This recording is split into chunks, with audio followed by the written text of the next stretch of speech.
Muli babalik natin ang ball number 24 upang makasama muli sa natitirang 39 official dribbles na nasa rin ng ating si Gemma para sa pagpili ng pangalawang winning number. Time ready.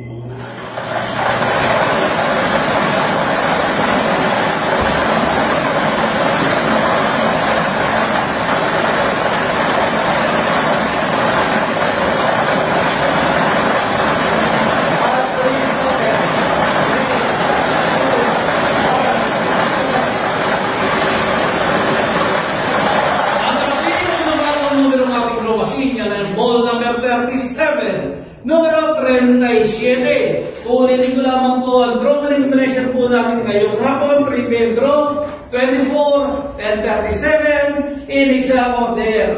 Muli magpipirma po ang ating panel of judges bilang pagpapatuloy ng isang